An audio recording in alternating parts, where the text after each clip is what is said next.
स्वागतम बच्चों, हम लोगों की संस्कृत की क्लास है। बच्चों सबसे पहले हम क्या करेंगे, अपने सुविचार को देखेंगे कि आज का सुविचार हमारा क्या है। ठीक, तो बच्चों सबसे पहले आप लोग देखिए, कोशिश करने वालों की कभी हार नहीं होती है। बच्चों ध्यान से लाइन को पढ़िएगा, क्योंकि एक एक लाइन और एक एक सेंटेंस आप जब पढ़ेंगे तो आपको समझ में आएगा कि हमें इसको कितना अपने जीवन में फॉलो करना है। ठीक, कोशिश करने वालों की कभी हार नहीं होती है, लहरों से डरकर नौका कभी पार नहीं होती है।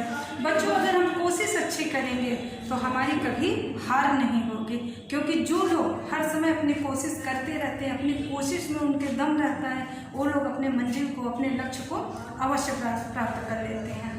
लहरों से डरकर नौका कभी पार नहीं होती है। बच्चों अगर हम नाव नदी के किनारे ही खड़ी रहे और सोचती रहे कि क्या हम लहरों से पार हो सकते हैं, क्या हम लहरों से पार होकर उस पार पहुंच सकते हैं, तो कोई भी नौका लहर के उस पार न पहुंच पाए, क्योंकि वह सोचती ही रह जाएगी। लेकिन उसे अपने दम, अपने पतवार पे और अपने पे इतना विश्वास रहता है कि बिना विचार के नदी में उतरती है और अपने पतवार के दम पे, अपने कोशिश के दम पे नदी के उस पार पहुंच जाती है और अपने लक्ष्य तक पार हो जाती है।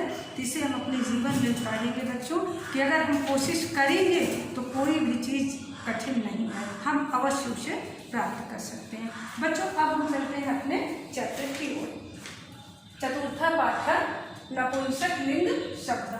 बच्चों संस्कृत में लिंग कितने प्रकार के होते हैं ये हम लोग पढ़ चुके हैं कि संस्कृत में लिंग 3 होते हैं।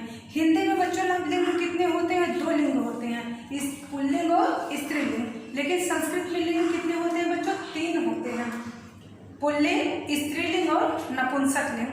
2 लिंग हम पढ़ चुके हैं, पुल्लिंग और स्त्रीलिंग, पिछले वीडियो में हम पढ़ चुके हैं बच्चों। अब हम पढ़ेंगे नपुंसक लिंग संज्ञा शब्द। अब हम ये जानेंगे कि नपुंसक लिंग क्या है, इसकी परिभाषा क्या है, इसका डिफिनेशन क्या है, तभी तो हम समझ सकते हैं कि कहाँ पे नपुंसक लिंग है। तो बच्चों शब्द के जिस रूप से उसके न तो पुरुष और न स्त्री जाति से संबंध होने का ज्ञान होता है उसे नपुंसक लिंग कहते हैं।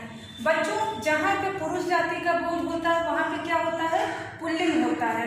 जहाँ पे स्त्री जाति का बोध होता है वहाँ पे कौन सा लिंग होता है? स्त्रीलिंग होता है। जैसे जहाँ पे पुरुष जाति का बोध हुआ हम समझ लेते हैं कि यहाँ पे क्या है? पुल्लिंग है। जैसे राम जा रहा है, हम तुरंत समझ गए कि यहाँ पे क्या है? पुल्लिंग है, क्योंकि राम क्या है? पुरुष जाति का बोध करा रहा है, हम तुरंत समझ लेते हैं कि यहाँ पे हमारा सेंटेंस पुल्लिंग है। जहाँ पे हम देखेंगे सीता जा रही है, हम तुरंत समझ जाएंगे क्योंकि सीता क्या है? स्त्रीलिंग है, हम तुरंत समझ लेंगे कि यहाँ पे किसका बोध हो रहा है? स्त्री जाति का बोध हो रहा है, इसलिए यहाँ पे क्या है? स्त्रीलिंग है। लेकिन बच्चों जहाँ पे पुरुष और न तो पुरुष और न स्त्री जाति से संबंध होने का ज्ञान होता है वहाँ पे क्या होता है बच्चों? नपुंसक लिंग शब्द होता है। यहाँ पे न तो पुरुष जाति का बोध होगा और न ही स्त्री जाति का बोध होगा, बल्कि नपुंसक जिसमें जान नहीं होती है, नपुंसक जाति का बोध होता है, वहाँ पे क्या होगा? नपुंसक लिंग। उसे हम क्या कहते हैं? नपुंसक लिंग शब्द कहते हैं। नपुंसक लिंग के शब्द संस्कृत भाषा में 3 होते हैं। बच्चों आप लोग देखेंगे कि नपुंसक लिंग के शब्द संस्कृत भाषा में 3 होते हैं, जैसे पुल्लिंग, स्त्रीलिंग और नपुंसक लिंग। लेकिन हिंदी में जो है कितने होते हैं? 2 होते हैं, पुल्लिंग और स्त्रीलिंग। इसका प्रयोग मुख्यतः निर्जीव वस्तुओं तथा पेड़ पौधों के लिए किया जाता है। अब बच्चों हम ये देखेंगे कि इसका प्रयोग मुख्यतः होता कहाँ पे है। जैसे पुरुष जाति के बोध में क्या होगा? जहाँ पे पुरुष जाति का बोध होगा वहाँ पे क्या होगा? पुल्लिंग होगा। जहाँ पे स्त्री जाति का बोध होगा बच्चों वहाँ पे क्या होगा? स्त्रीलिंग शब्द होगा। लेकिन जहाँ पे मुख्यतया निर्जीव वस्तुओं तथा पेड़ पौधों के लिए किया जाता है वहाँ पे क्या होगा? नपुंसक लिंग शब्द होगा। जैसे मेज है, कुर्सी है, फल है, पुस्तक है, ये सब चीजें हमारी क्या है? नपुंसक लिंग शब्द है। नपुंसक है, इसमें जान नहीं होती है, तो वहाँ पे हमारा क्या होगा? नपुंसक लिंग यूज होगा। वहाँ पे हमारा नपुंसक लिंग, आप इससे ही समझ लेंगे कि यहाँ पे क्या है, तो नपुंसक लिंग शब्द है।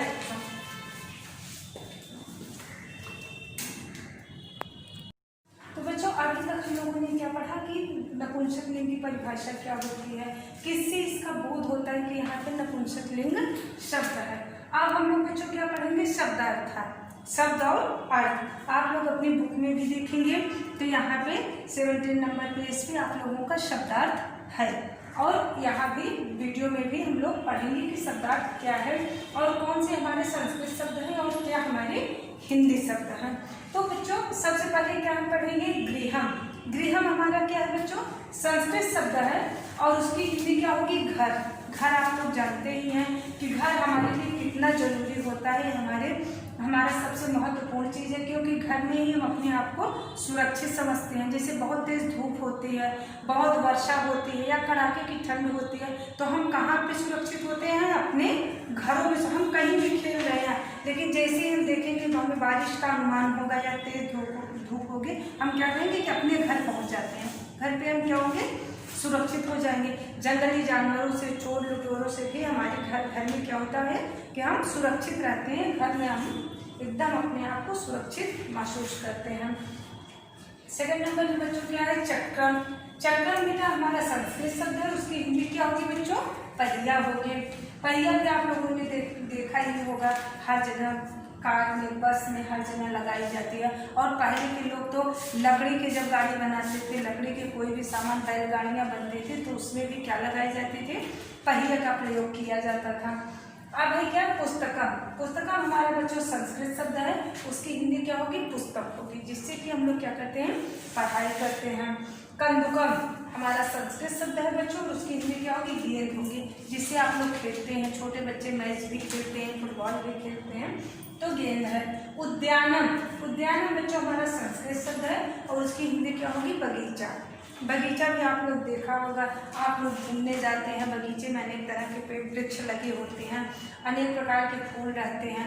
बगीचे में साफ स्वच्छ हवा रहती है, जहाँ हम अनेक प्रकार के व्यायाम करते हैं, खेलने जाते हैं। ठीक, आम्रलम। आम्रलम की हिंदी बच्चों क्या होगी, अमरूद। ठीक, पाटलम। पाटलम की हिंदी बच्चों क्या होगी, गुलाब। पाटलम हमारा बच्चों संस्कृत शब्द है और उसकी हिंदी क्या होगी बच्चों, गुलाब होगी। वायुयानम। वायुयानम क्या है हमारा बच्चों, संस्कृत शब्द है, उसकी हिंदी बच्चों क्या होगी, हवाई जहाज। हवाई जहाज भी आप लोगों ने देखा होगा। ठीक है, तो वायुयानम हमारा संस्कृत शब्द है और उसकी हिंदी क्या होगी, हवाई जहाज। आभूषण।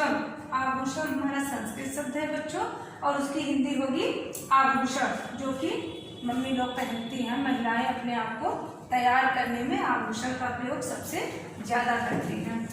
अछोटम हमारा संस्कृत शब्द है बच्चों और उसकी हिंदी क्या होती है, अखरोट। अखरोट भी आप लोगों ने देखा, बहुत कड़ा होता है, जो कि खाया जाता है।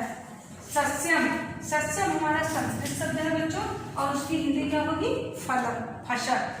फसल भी आप लोगों ने देखा, जो खेत में लहलहाती है, हरी भरी फसल होती है, किसान लोग फसल उगाते हैं और उससे अनेक प्रकार के अनाज पैदा करते हैं।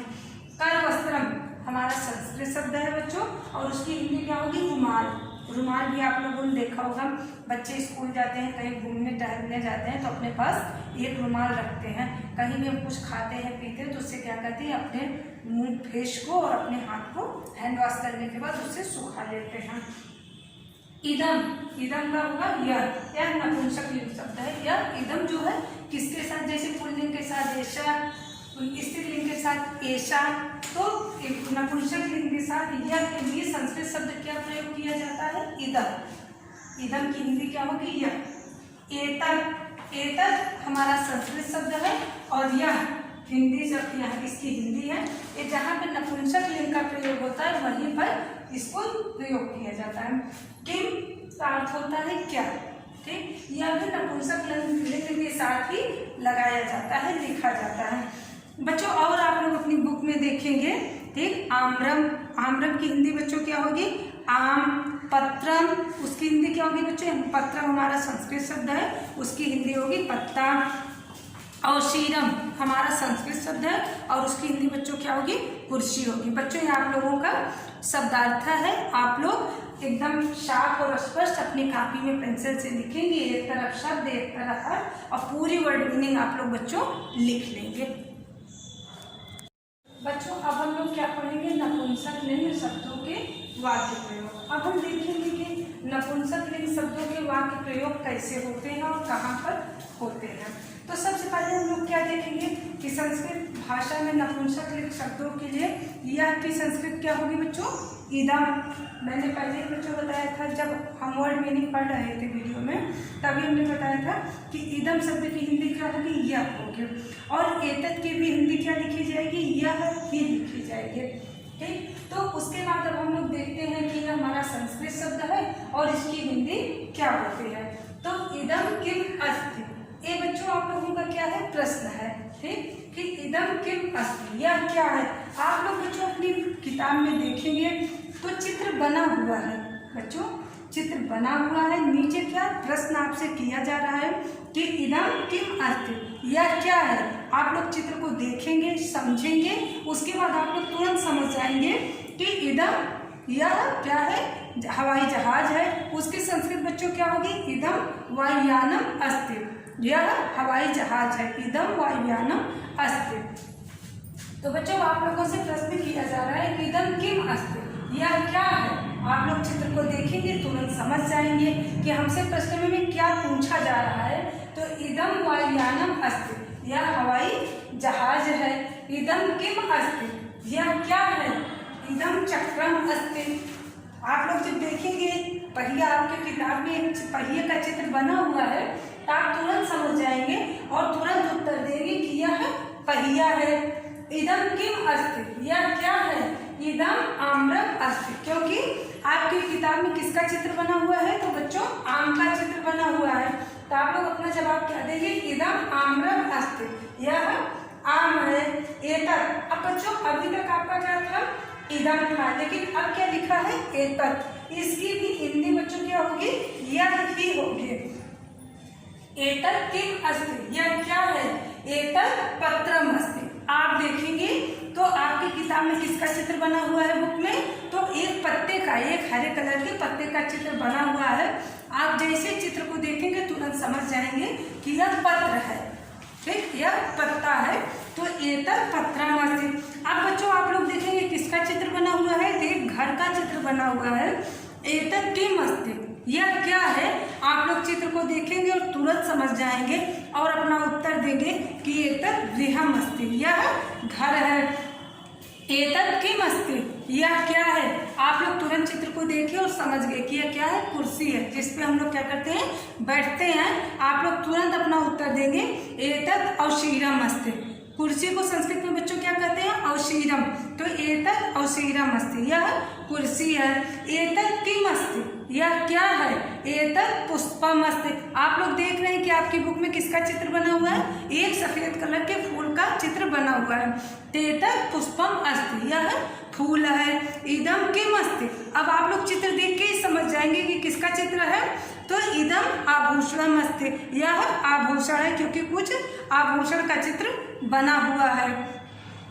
एतत् किम अस्ति, यह क्या है। बच्चों आप लोग चित्र देखेंगे तुरंत आप इसका उत्तर समझ जाएंगे कि यह गेंद है। तो एतत् कंदुकम अस्ति, यह गेंद है। बच्चों इसमें जितना वाक्य प्रयोग किया गया है वो आपको समझने के लिए किया गया है कि आप इसकी वर्ड मीनिंग कैसे समझेंगे और चित्र को देख के उसको हिंदी से संस्कृत में कैसे बदलेंगे। ठीक, तो आप लोग चित्र को देखेंगे तुरंत समझेंगे। जैसे कि इदम किम अस्ति, आप लोग चित्र को देखेंगे तुरंत समझ जाएंगे कि हवाई जहाज का चित्र बना हुआ है, तो हमारा उत्तर क्या होगा कि यह हवाई जहाज है। आप लोग चित्र को देखिए, उसके बाद प्रश्न करेंगे, तुरंत आपको चित्र देखने से आपको उत्तर मिल जाएगा। आप लोग ऐसे इसका वाक्य प्रयोग करेंगे।